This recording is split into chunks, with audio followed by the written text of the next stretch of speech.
akkuma jette kutattee dura jiraa baaftee jirti. Amma immoo faayoo baasuuf deemte jechuudha. Faayuun aarirraa kan ka'e viidiyoo isin irraa dhaabu diddirraa kan ka'e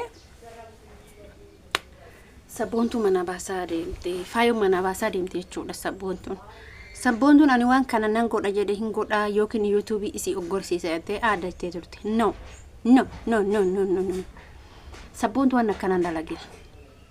Sabontuu dhaabadhu. Maaliif isinitti fakkaata?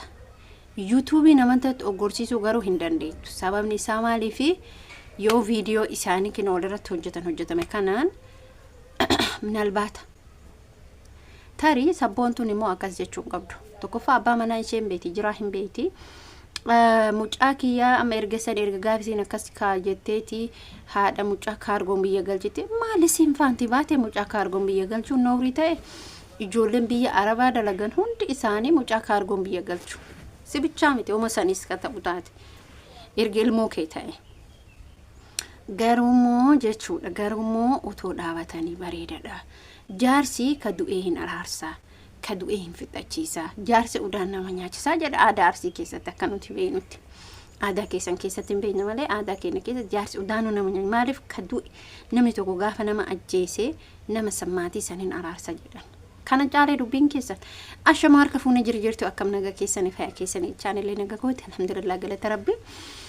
Isin akkam jirtu naga jirtu fayyaa jirtu jawaattu baga jiraattanii hadda geessan isin jedha. Dhuftoota chaanelii kiyyaa kan taatan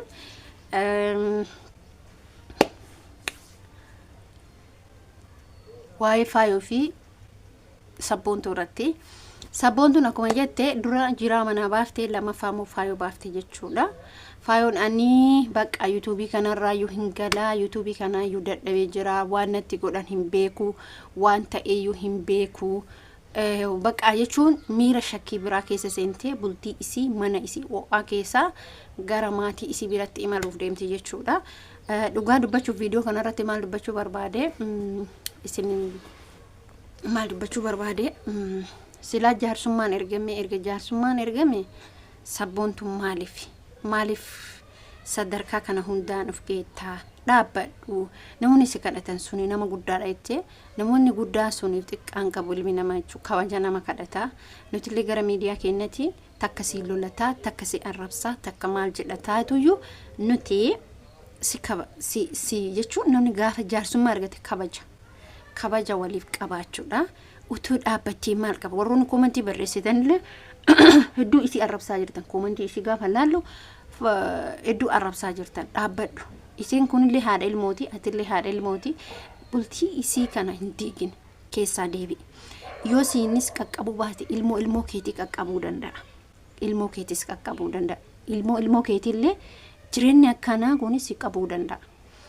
YouTube oggorsiisuudha. Waa'ee YouTube oggorsiisuu irratti abadanuu yaatin. Faayoo YouTubein jiraatullee YouTubein jiraachuu baatullee ati maal goota?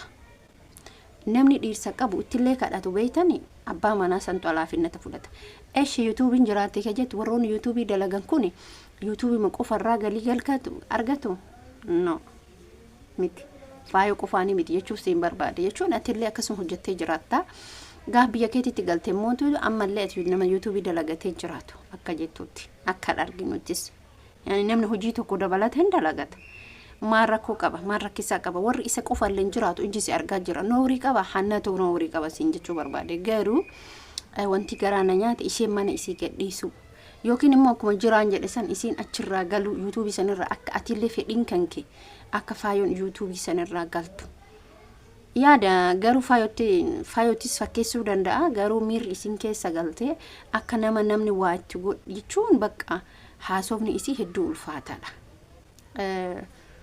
YouTubein jiraachuu baattus namni garuu YouTube kanarratti uf gatee hin jiraatullee garuu immoo otoo kiyya gara gabaabaa kanatti wal dhaabdan. Amma baay'ee oofsiftee jirta. Amma tokkoffaa isa baaftee lammaffaa isii baaftee sadaffaa mana kirbiititti qabsiista jechuudha. Yani jechuun kanarra maaltu wanni hafamellee hin jiru wanni jirullee hin jiru. Namni karaa gabaabatti maaliif hin dhaabanne? Jaarsi maaliif namatti dhufa sabontu?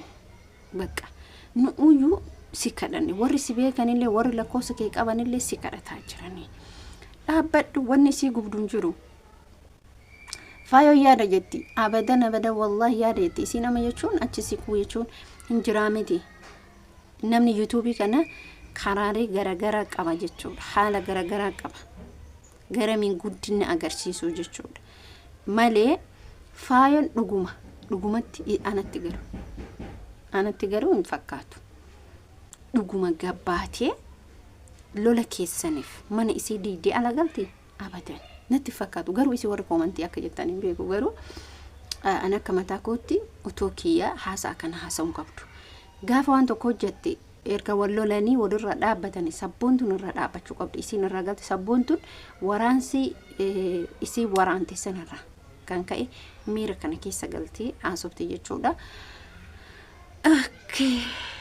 isiinoo baay'ee ulfaataadha wallahi baay'ee ulfaataadha haalli jarri itti deemaa jiran wantoonni amma dalagamaa jiru wantoonni amma deemamaa jiru baay'ee ulfaataa haa ta'u garuu hundumattuu shakkaruudha hundumattuu galata isaa galfachuudha silaa obsumaa silaa waa hundumaarra walii taranii silaa araaramanii silaa naga abuusanii jiraatanii baay'ee nama gammachiisa ifa maka gama warra ollaattu cicicicichaa jira sagaleen dhageessisullee rakkoon qabu akkasii isin jechuu barbaaddattoota akka bajamtoota kiyya namni gaafa wal qabbaneesse wayya namni gaafa ol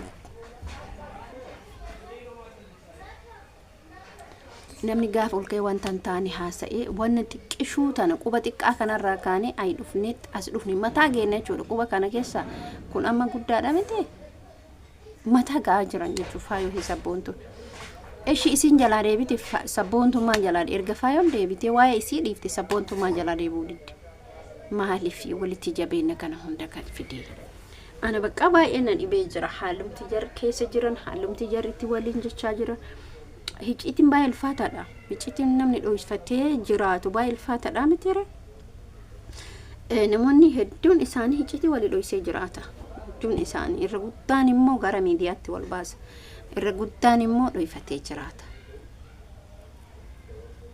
baay'ee ulfaataadha haa ta'u garuu wanni goonu hin jiru nuti ammallee sabboontuudhaan dhaabbadhu jennaani isin immoo warroonni koomantii babbareedaa sabboontuulee gaafan koomantii sabboontuu dubbisu baay'ee miira namaa keessa nama galcha